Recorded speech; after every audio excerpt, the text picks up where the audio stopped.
Hello everyone, my name is Legeroni and this game is Rise of Kingdoms. Gold chest legendary commander and which one you should work on. This is what this video is going to be about. Trying to advise you, especially if you are in the beginning of the kingdom, you probably get one of these commanders and you're wondering if you should work on. So I want to give you guys some tips and advices if it's actually worth investing in some of these commanders, that you just get them with a simple gold key.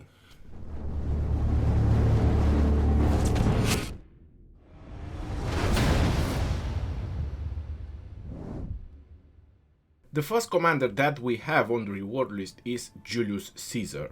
Since we are talking about legendary commanders, that's a couple of things that you guys wanna be very familiar with, and that is the amount of sculptures per skill that you need to invest in these legendaries and the amount of stars approximately.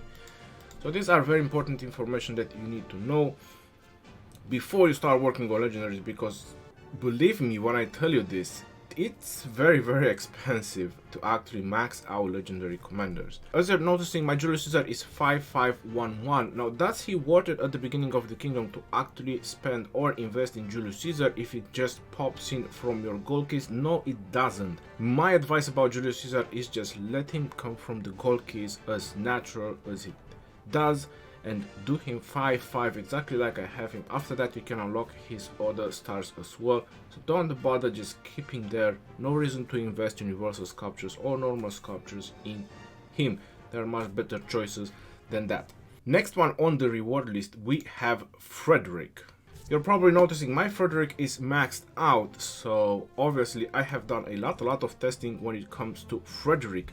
A lot of players try to just max out his primary skill and use him in the battle already, or maxed out his first two primary skill. My advice is don't bother investing in Frederick unless you're throwing a lot of money in the game and buying a lot of bundles. If you're free to play low spender, don't spend in Frederick at the beginning of the kingdom. Is not actually worth it, because he has 80% chances on his primary skill to actually proc. Now I want to tell you guys a true story. My Frederick was 5554 or something like that. I was one skill away to max him out.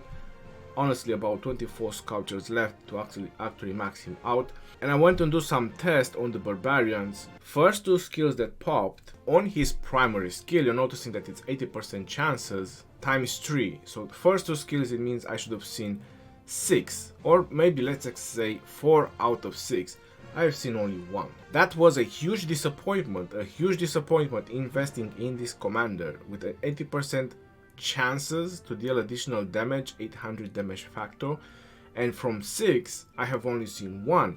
So I was very much let down by the possibility of Frederick. So since then I never advise anyone to actually try like 5-5. Yeah, sure, he's actually usable after that. No, it's 80% chance, meaning that you have chances that your Frederick would actually fail and just actually give you hospital bills without actually returning any kind of damage back. So definitely just let him come from the gold keys throughout the time. Don't bother investing in him again unless you plan to drop a lot of money in the game. The next commander in the reward list we have Double C. That's how I like to call him, because it sounds like chocolate if I actually spell his name. Double C is one of my max skill legendary commander, and before I managed to max him out, I started using him as 5111. So that's exactly how I started using him, and to be honest, it was doing great. It was beyond my expectation. Just as a 5111 commander, you still have at least 10% cav attack bonus, and from his 4 skill, just with 1 in it, you're noticing that you benefit half of it.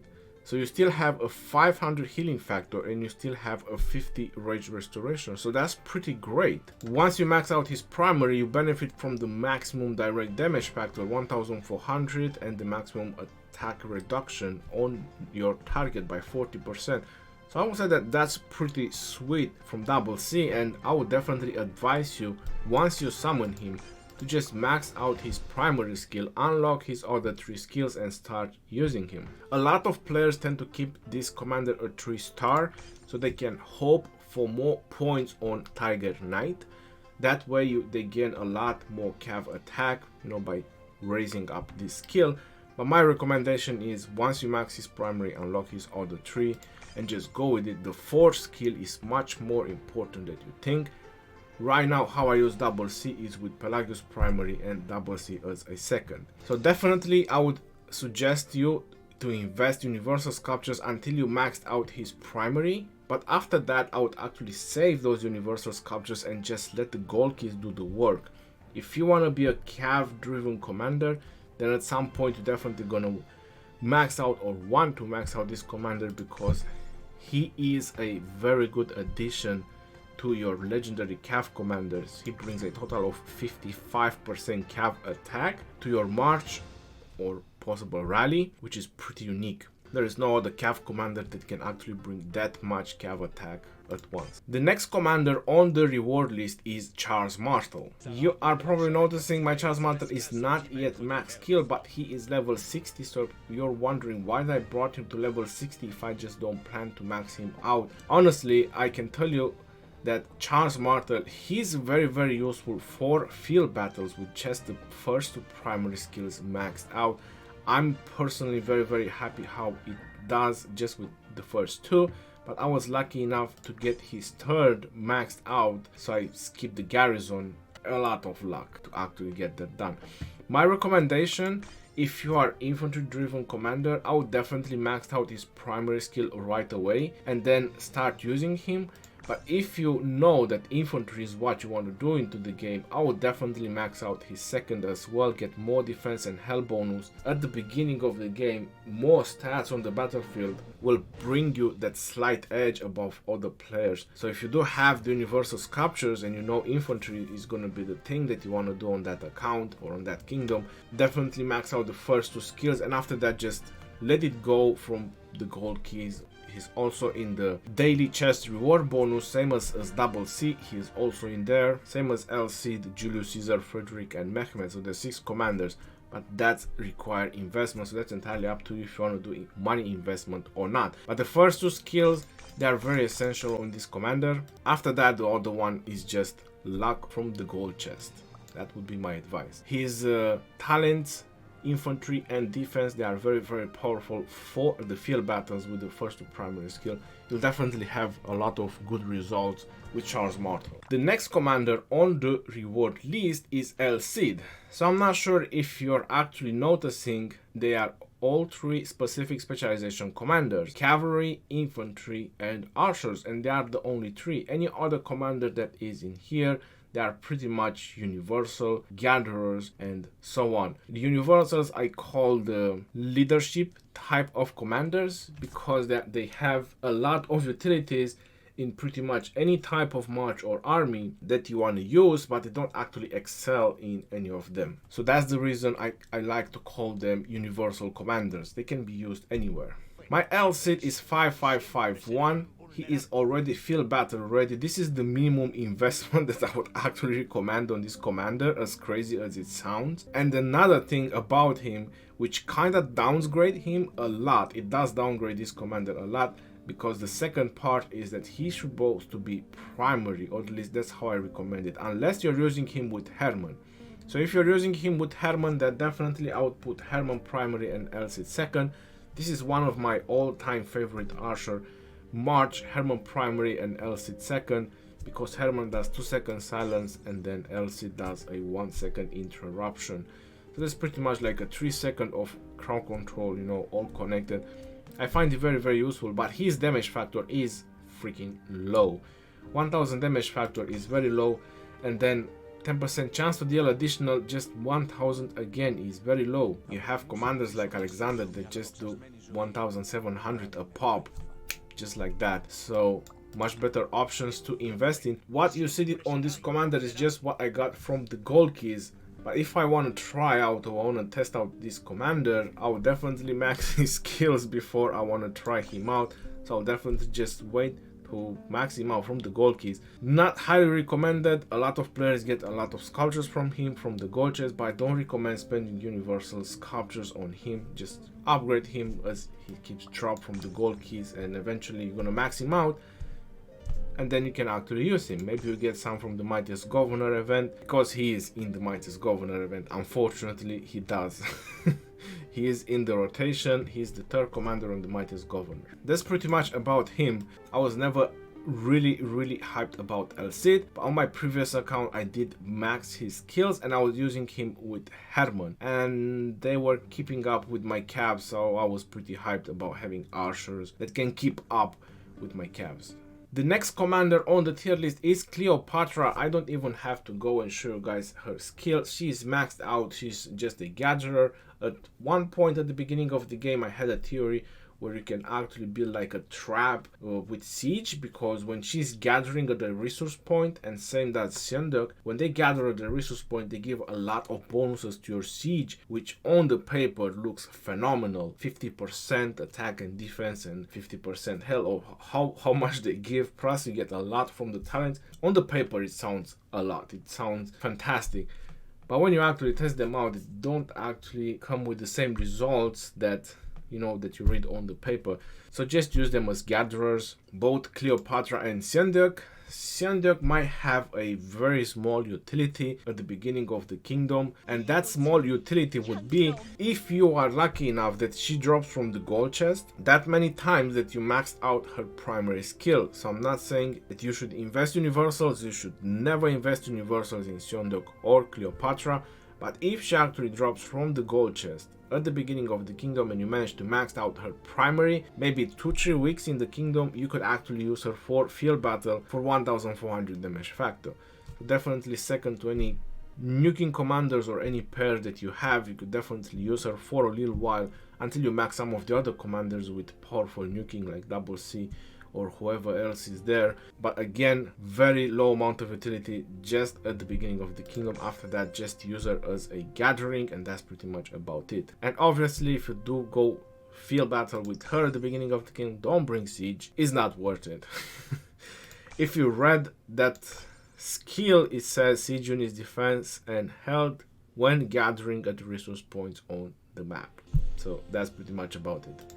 The next commander on the rewards list is Mehmed II. Now, let's go and talk about Mehmed II as well. I have to say about Mehmed II that at some point he was one of those commanders, like I maxed out Frederick, that I was very tempted to just throw in universal sculptures, because that's how I got Frederick, and actually max him out as well. But I kinda stopped because they will keep introducing every 2 months new legendaries, cav, archers, infantry, and so on. So I thought that that's gonna be an ongoing thing. So I actually stopped trying investing in leadership and conquering commanders because of the new commanders that will keep coming out. But Mehmed is one of those very nuking commanders once you max out his first 2 skills. So I have to say that especially in the Lost Canyon or Sunset Canyon, once you maxed out the primary 2 skills, he's really damn good. He's very useful and very powerful, and same is for the field battle. This is 20% attack bonus on whichever type of march you're gonna use him on, and same is 20% skill damage. So a lot of utilities. That's why I like to call them universal commanders. You can use him with cavs, archers, or infantry. Maybe some of you want to max out the primary skill of Guan Yu, and I don't know, you don't want to use Sun Tzu with Guan Yu. You can actually put Mehmed. You get more attack on your infantry, you can put skill damage, and so on. Do I advise investing in universal commander sculptures on Mehmed? No. None of these leadership commanders is worth spending universal sculptures. Just let the gold keys do the trick, and just max out his primary 2 skills from the gold keys, and after that you can unlock his other stars, so you can start benefiting a little bit from his 4th skill as well with the troops capacity. So again, a lot of utilities for Mehmed as well, but personally I don't suggest investing in his skills. There are a lot of other commanders that you can actually work on or spend your universal sculptures. On my alt account, which you could actually say that he's kind of a free to play account, the amount I spend on that account is very low. I use a 5511 Mehmed in the Sunset Canyon, second to his max YSG, his only max legendary in 1 year. And I have to say that just because of that march, I'm very high in rankings, and a lot of players are actually not beating me in the Sunset Canyon, as surprising as it is, or in the Lost Canyon, with probably much more power than me, just because how much nuke and AoE this type of march can do. So it's entirely up to you if you want to invest in Mehmed or not, getting to 5-5, but my recommendation would be not to. There's much better commanders you can invest on. Just let the gold keys do the trick, like I just mentioned. Now, the last commander in the reward list as legendary is Ishida Mitsunari, and this is probably one of the commanders that you guys want to hear about, or you want to hear me talking about. Ishida Mitsunari is one of the recent gathering commanders, and personally I would highly advise you to just keeping for gathering. That's what he's actually meant to, and that's what you should actually use him for. His primary skill grants you attack bonus and speed of rage gained by up to 30% for the next 3 seconds, and then you have bonus gathering, and then increase the load bonus of the troops, and then you have health bonus, increase the troops health when serving as a second command, increase active skill damage. Personally, I actually don't find him very useful for the field battles, because what is powerful from this commander for field battles is his primary skill, and after that is his fourth skill. Now, what are the chances that you're gonna max his primary and then you're gonna max his fourth, actually make him useful for field battle? Having attack on the troops, speed rage gain for some kind of fast skilling commanders, it could almost have a utility, but like I said, what are the chances that you're gonna max the primary and then you're gonna max the fourth skill? If you actually have that much luck, then you can definitely use them for field battles. This is very sweet. Him as a second in command, 50% skill damage bonus, health bonus to your troops, attack and speed gain.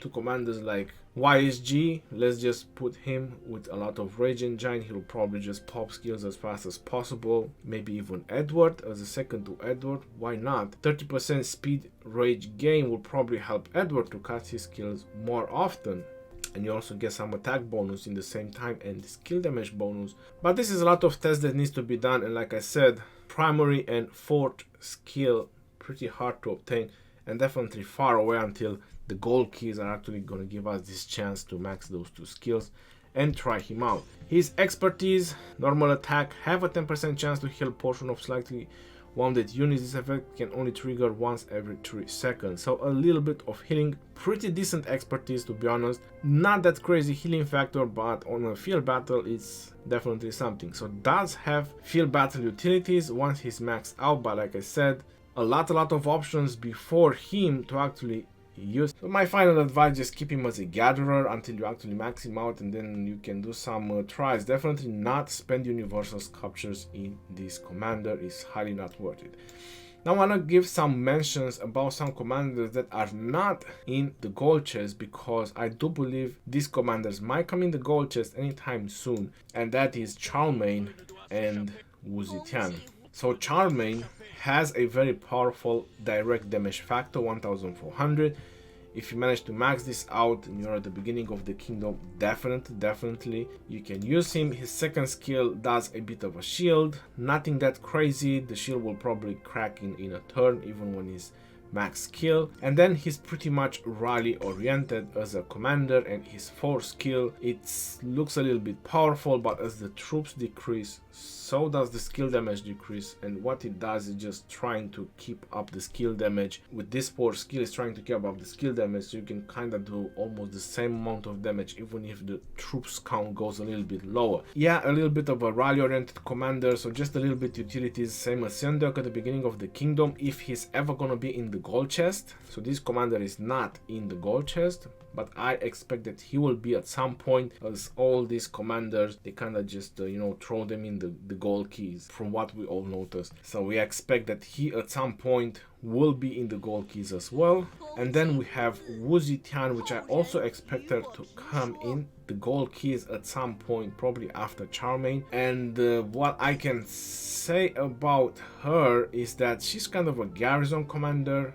Very low amount of people should actually invest in her, and those are people that can actually have excess of sculptures. So if you're a free to play low spender, probably even medium spender, I don't see a reason for you spending in Wu Zetian if she's actually going to be at some point in the gold chest. So right now she's not in the gold chest, But if she will be at some point, then just let the gold keys do the trick and just max her out like that. Not crazy benefits from her to actually throw in that large amount of universal sculptures. So that is pretty much about the rewards list and about the commanders in the rewards list. Another mention I could tell you about the epics, but there's plenty of video about the epics as well that you can check them yourself. It's very simple. Pelagius, Sansu and Hermann should be your number 3 primary commanders that you invest on, and then it depends. If you want to go Cavs, you should definitely invest in Baybars. If you want to kill farms and that's what you like, it should be Belisarius. If you're infantry, it should definitely be Ulji Mundok. If you like archers that much, it should definitely be Kusunoki. So you pretty much know the way of how you should spend on epics. But epics, they will be maxed at some point. You'll open so many gold keys and you'll get so many sculptures from the game that you'll have even spares in thousands. So make no worries about the epics, they will be maxed at some point. But an order of priority, I mentioned it, is Sansu, Pelagius and Hermann. These are the 3 top recommendations. Right, yo. I hope you guys find this video helpful. Until next time, this is your boy Legeroni signing off. Peace out, yo, and take care.